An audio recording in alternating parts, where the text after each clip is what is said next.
If you're a newcomer to Formula 1, you might be wondering what kind of engine the formula uses these days. After all, it has evolved over time. The regulations when it comes to what kind of engine you can use has changed over the decades. And over the last couple of decades or so, what the sport has had as an engine configuration has altered a lot as well. For example, before 1996, Formula 1 had up to V12 engines. Then from 96 all the way until 2005, we had V10 engines, and then in 2006 to 2013, V8 engines. And now, since 2014, we have had V6 turbo hybrid engines. The question I'm going to answer today, guys, is Formula 1 ever going to scrap hybrid engines? Now, this might seem a little out there to say the very least. After all, Formula 1 is going towards net zero for 2030. That is their big goal. And to do that, they want to try and limit the amount of greenhouse gas emissions they are producing. Having Formula 1 cars' engines be hybrid rather than just normally aspirated, having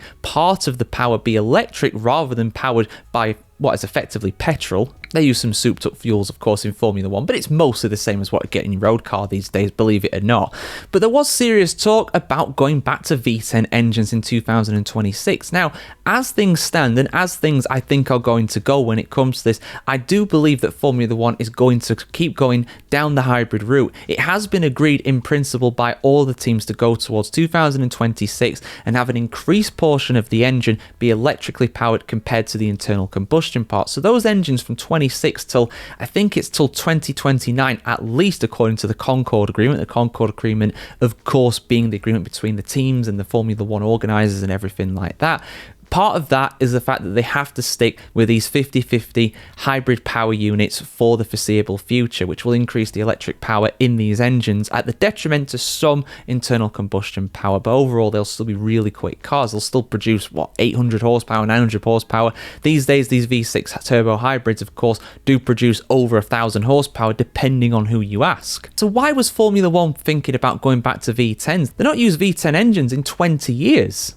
In fact, the last V10 powered car in Formula 1 was the Toro Rosso in 2006. That would mark exactly 20 years since it left the grid. Why would they bring it back? Well, it's all down to cost. The cost of these V6 turbo hybrid engines are extremely high compared to normally aspirated engines, just because of the technology in them and the efficiency. These V6 hybrid engines are incredible. They can achieve a thermal efficiency of around 50%. They've probably gone over that now, in fact. I remember Mercedes got to 50% in 2021 or something like that. I think they first managed to do that. And that effectively means for every, let's just say joules here, because that's a unit of energy in science. For every 2 joules you put into that engine, you get 1 joule back and regenerated and recycled. It's a lot. But again, the complexity of it and everything, a lot of people were not sold on this 50-50 hybrid system they're wanting to get for 2026. If you believe the reports, the likes of Red Bull, who are of course going to be Ford powered in 2026, and Ferrari as well, were very concerned reportedly about these new engines. Basically,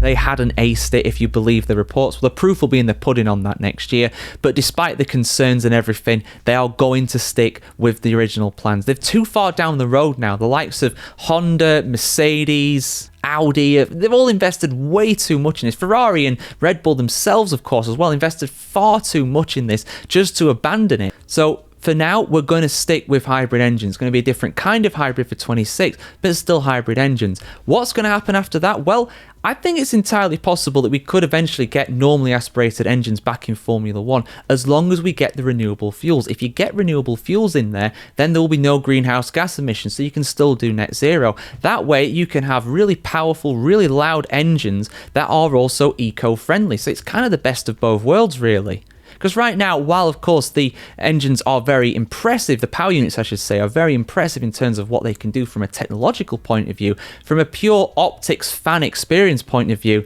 it's not really the best, especially compared to what it used to be, especially on the TV. So we could well get normally aspirated engines even then. However, I think we'd still have hybrids in there. I think hybrids are very much the future in this regard when it comes to top level hypercars and supercars and things like that, because they're the best of both worlds, effectively. Your thoughts in the comments below, guys. Will we get rid of hybrid engines eventually in Formula 1? I want to hear what you have to say about this issue as always. Like, share, comment, subscribe. Head over to the F1 Chronicle as well for much more F1 explained videos and everything in between as always. And as always, guys, have a great time. See you very soon.